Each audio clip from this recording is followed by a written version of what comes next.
बिल्ली रास्ता काट गई। उस शाम को ऑफिस खत्म होने के पहले प्रिया अपने बॉस के केबिन में पहुंची और अपना इस्तीफा टेबल पर रखकर वापस हो ली। राकेश की बेवफाई के साथ ही प्रिया का सब कुछ खत्म हो चुका था।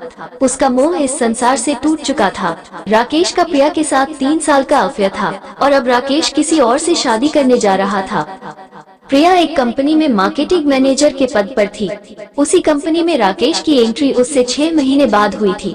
राकेश को वो पहली मुलाकात में ही पसंद करने लगी थी। उसमें गजब का आकर्षक व्यक्तित्व था। बोलना, उठना, बैठना, सब कुछ बेहतरीन था। राकेश में उसने अपने सपने का राजकुमार को पाया था। प्रिया को बचपन से ही लोग कहते थे कि तुम लाखों में एक हो, खूबसूरत हो, होशियार हो, देखना तुम्हें राजकुमार जैसा वर मिलेगा। और सपनों का यही राजकुमार प्रिया को राकेश में नजर आया था। धीरे धीरे ऑफिस में प्रिया और राकेश की नजदीकियां काफी बढ़ गई। पूरे 2 साल तक दोनों गहन प्रेम में डूबे रहे। राकेश ने हर बार प्रिया को दिलासा दिया कि वो प्रिया से शादी कर लेगा। फिर एक दिन प्रिया को खबर लगी कि वो किसी और से शादी करने जा रहा है। उस दिन राकेश के केबिन में ही प्रिया ने उससे घमसान किया और दोनों में काफी कहा-सुनी हुई।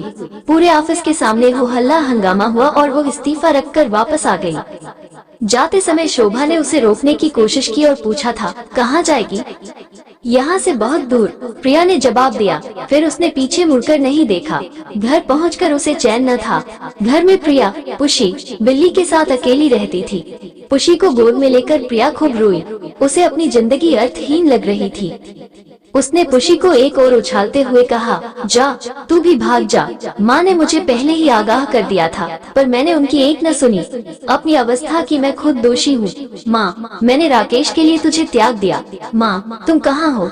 माँ। प्रिया जोर जोर से चीत्कार कर रोती रही। बिल्ली कुछ देर उसकी ओर टुकुर टुकुर देखती रही, फिर कूद कर उसके पास आकर अपना सर प्रिया के पैरों से रगड़ने लगी। प्रिया उसे गोद में लेकर रोने लगी। नहीं नहीं, तुम बेवफा नहीं हो सकती।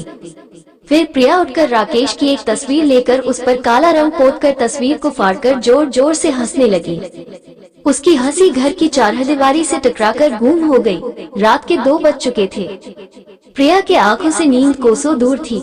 उसने अपनी माँ को फोन लगाया, पर माँ शायद सो रही थी। अपने माँ के नाम मैसेज लिखा, माँ तुम्हारी बहुत याद आ रही है। भोर हो गया था।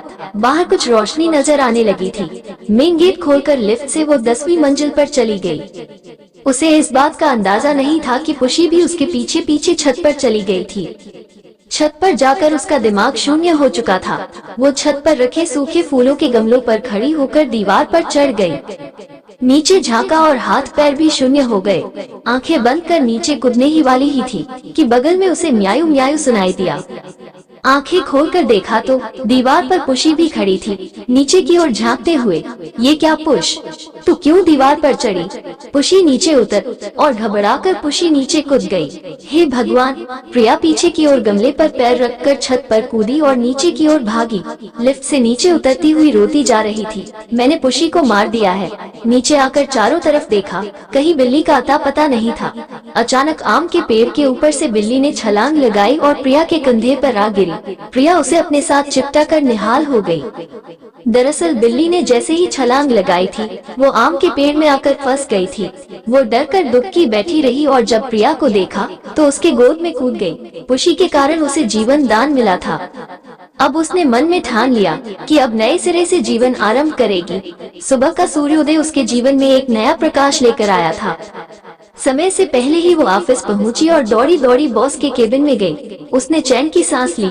अभी तक उसका इस्तीफा जस का तस मेज पर पड़ा था। उसने अपना इस्तीफा फाड़कर डस्टबिन में फेंक दिया।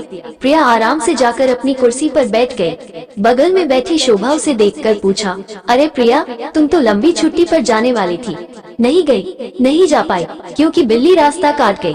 प्रिया ने मुस्कुराते हुए जवाब दिया।